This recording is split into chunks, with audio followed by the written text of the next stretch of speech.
ನಮಸ್ಕಾರ ಸ್ನೇಹಿತರೆ, welcome back to first Kannada. ಇದು ಸುದ್ದಿ ಅಂದ್ರೆ ಕಾರ್ಯಕ್ರಮ. ನಾನು ಶ್ರೀದುರ್ಗ.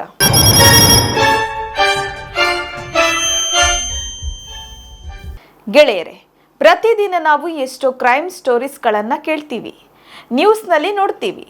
ಆದರೆ ಕೆಲವು ಘಟನೆಗಳು ನಮ್ಮನ್ನು ಒಳಗಿನಿಂದಲೇ ನಡುಗಿಸಿಬಿಡುತ್ತವೆ. ಮನುಷ್ಯತ್ವ ಅನ್ನೋದು ಇಷ್ಟು ಕೀಳು ಮಟ್ಟಕ್ಕೆ ಇಳಿಯುತ್ತಾ ಅಂತ ಯೋಚಿಸುವಂತೆ ಮಾಡುತ್ತದೆ. ಇವತ್ತು ನಾನು ನಿಮಗೆ ಹೇಳ ಹೊರಟಿರುವ ಕತೆ ಉತ್ತರ ಪ್ರದೇಶದ ಫಿರೋಜಾಬಾದ್ ಜಿಲ್ಲೆಯಲ್ಲಿ ನಡೆದ ಒಂದು ಭೀಕರ ಘಟನೆ. ಕೇವಲ 18 ತಿಂಗಳ ಒಂದು ಮುಗ್ಧ ಮಗು. ಪ್ರಪಂಚ ಅಂದ್ರೆ ಏನು ಅಂತಾನೆ ಗೊತ್ತಿಲ್ಲದ ಆ ಕಂದಮ್ಮನನ್ನ ಅತ್ಯಂತ ಕ್ರೂರವಾಗಿ ಹತ್ಯೆ ಮಾಡಲಾಗಿದೆ. ಆದರೆ ಈ ಸ್ಟೋರಿಯ ಹೈಲೈಟ್ ಏನು ಗೊತ್ತಾ?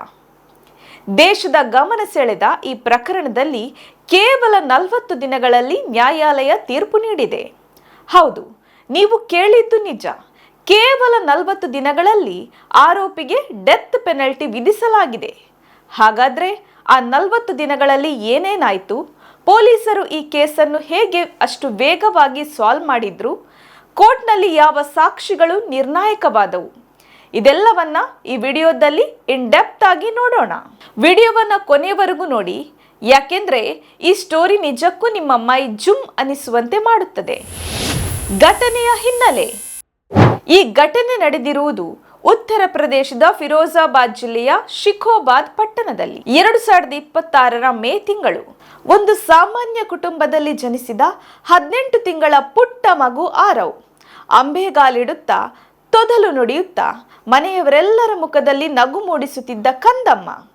ಈ ಮಧ್ಯೆ ಮಗುವಿನ ತಾಯಿಯ ಜೀವನದಲ್ಲಿ ವಿರಾಜ್ ಅಲಿಯಾಸ್ ಜಿತೇಂದ್ರ ಪಾಠಕ್ 24 ವರ್ಷದ ಯುವಕ ಪರಿಚಯವಾಗುತ್ತಾನೆ. ವಿರಾಜ್ ಆಕೆಗೆ ಮದುವೆಗೆ ಪ್ರಸ್ತಾಪ ಮಾಡಿದ್ದನು, ಆದರೆ ಆಕೆ ಅದನ್ನು ಸ್ಪಷ್ಟವಾಗಿ ನಿರಾಕರಿಸಿದ್ದಳು. ಸ್ನೇಹಿತರೆ, ಇತ್ತೀಚಿನ ದಿನಗಳಲ್ಲಿ ಇಂತಹ ನಿರಾಕರಣೆಗಳನ್ನು ಒಪ್ಪಿಕೊಳ್ಳಲಾಗದೆ ನಡೆಯುತ್ತಿರುವ ಅಪರಾಧಗಳು ಹೆಚ್ಚುತ್ತಿವೆ. ಪ್ರಾಸಿಕ್ಯೂಷನ್ ಪ್ರಕಾರ ಆ ಮಹಿಳೆಯನ್ನು ಮದುವೆಯಾಗಲು ತನ್ನ ದಾರಿಯಲ್ಲಿ ಅಡ್ಡಿಯಾಗಿದ್ದು ಈ ಪುಟ್ಟ ಮಗು ಎಂದು ವಿರಾಜ್ ಭಾವಿಸಿದ್ದ. ಅಲ್ಲಿಂದಲೇ ಆತನ ಮನಸ್ಸಿನಲ್ಲಿ ಒಂದು ಭಯಾನಕ ಸಂಚು ಹುಟ್ಟುಕೊಂಡಿತ್ತು. ಒಬ್ಬ ವ್ಯಕ್ತಿಯ ಕಾಮ, ಸ್ವಾರ್ಥ ಮತ್ತು ಹಠ ಅವನನ್ನು ಎಷ್ಟರ ಮಟ್ಟಿಗೆ ರಾಕ್ಷಸನನ್ನಾಗಿ ಮಾಡಬಲ್ಲದು ಅನ್ನೋದಕ್ಕೆ ಇದೊಂದು ಭಯಾನಕ ಉದಾಹರಣೆ. ಮೇ 30, 2026 ಕರಾಳ ದಿನ. 2026ರ ಮೇ 30 ಇಡೀ ಉತ್ತರ ಪ್ರದೇಶವನ್ನೇ ಬೆಚ್ಚಿ ಬೀಳಿಸಿದ ದಿನ. ತನ್ನ ಪ್ಲಾನ್ ಪ್ರಕಾರ ವಿರಾಜ್ 18 ತಿಂಗಳ ಪುಟ್ಟ ಆರವ್ನನ್ನ ಎತ್ತಿಕೊಂಡು ಹೋಗುತ್ತಾನೆ. ತನ್ನ ಜೊತೆ ಬರುತ್ತಿರುವ ವ್ಯಕ್ತಿ ಏನು ಮಾಡಲಿದ್ದಾನೆ ಅನ್ನೋ ಕಲ್ಪನೆಯು ಆ ಪುಟ್ಟ ಮಗುವಿಗೆ ಇರಲಿಲ್ಲ.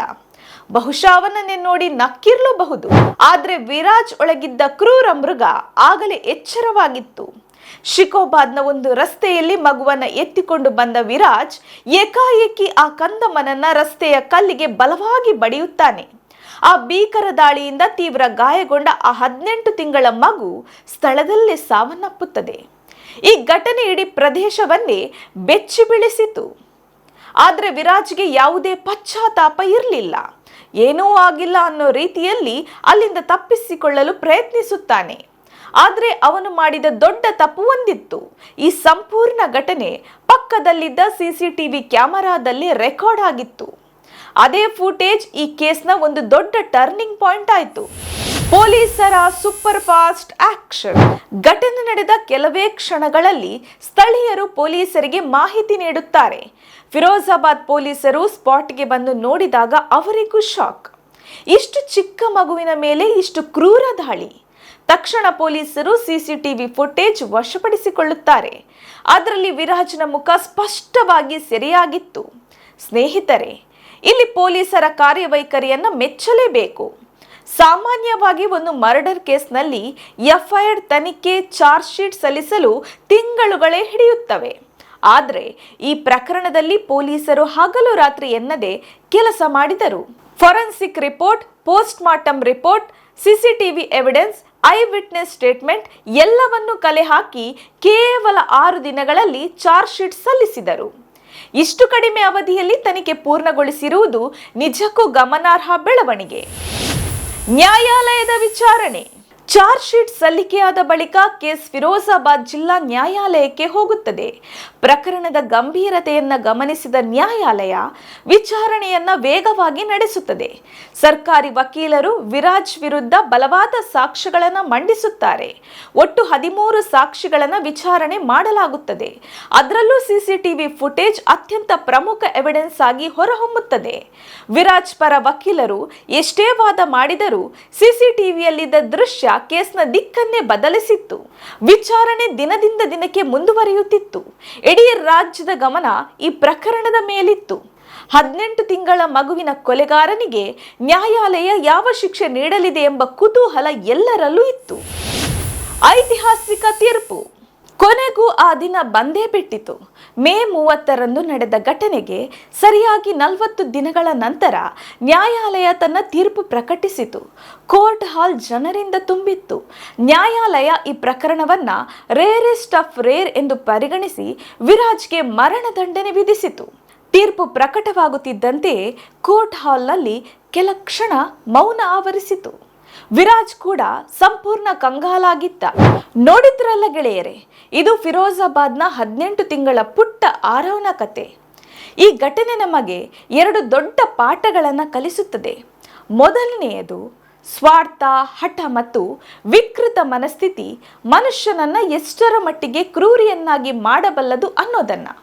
ಎರಡನೆಯದು, ಜಸ್ಟಿಸ್ ಡಿಲೇಡ್ ಇಸ್ ಜಸ್ಟಿಸ್ ಡಿನಾಯ್ಡ್ ಅಂತ ಹೇಳ್ತಾರೆ. ಆದರೆ ಈ ಪ್ರಕರಣದಲ್ಲಿ ಪೊಲೀಸರು ಕೇವಲ 6 ದಿನಗಳಲ್ಲಿ ಚಾರ್ಜ್ ಶೀಟ್ ಸಲ್ಲಿಸಿ ನ್ಯಾಯಾಲಯ 13 ಸಾಕ್ಷಿಗಳನ್ನು ವಿಚಾರಣೆ ಮಾಡಿ ಕೇವಲ 40 ದಿನಗಳಲ್ಲಿ ತೀರ್ಪು ನೀಡಿರುವುದು ಗಮನಾರ್ಹ ಬೆಳವಣಿಗೆ. ಇಂತಹ ತ್ವರಿತ ವಿಚಾರಣೆ ದೇಶದ ಎಲ್ಲ ಗಂಭೀರ ಅಪರಾಧ ಪ್ರಕರಣಗಳಲ್ಲೂ ಆಗಬೇಕು ಎಂಬುದು ಅನೇಕ ಜನರ ಆಶಯ.